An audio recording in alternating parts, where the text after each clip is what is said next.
So what we now want to do is render the list of all of these Star Wars data that we have here onto the page itself. So back in our code, if we go into the home component, what we now need to do is fetch the data from our GraphQL API. We have created a use all films hook. So this is the use all films hook. And what it does, it returns data, loading, and error. So let's use all films hook in our homepage. So in here, before the return block, I want to just paste in use all films, and then I just want to destructure the data, loading, and error in here. And then all I want to do is use control space to import this in from the relevant file path. And then I just want to first of all do it if check. So if it's loading, let's do loading. If it's error, we want to log out the error.message. And then I'm just going to console log the data for now, so we can see what data is coming back from the API. So now if I save all, I'm going to the browser. As you quickly saw there, it was loading and then it went into home. So if we inspect the page in our console,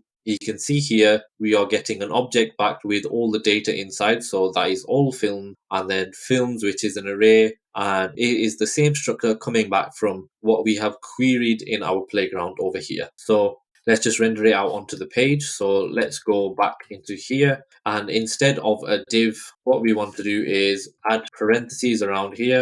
And in here, we have access to the data now. So let's destructure the data first of all and get access to all films. So const all films is equal to data, which is the same as data.allFilms. And then I'm just going to use JSS brackets in here to access all films. So all films.films.map, which is essentially getting all of the films that we have seen. In here, we want to render a div, which has a key of film.id and a h1 of film.title, like so. We can do the same for the rest of them and close it off like that. So now if I save, essentially if all films is there, then we want to access films, and then we want to map over it. So what I want to do is just add optional chaining in here to say that if it is there, then proceed, otherwise we would get an error. So let's save that and see if it renders anything on the page. And as you can see, you get in the title, and then we also get in the release date here, like so. And that is the same for the list of 5 items in the array of films in here, or the 6 items.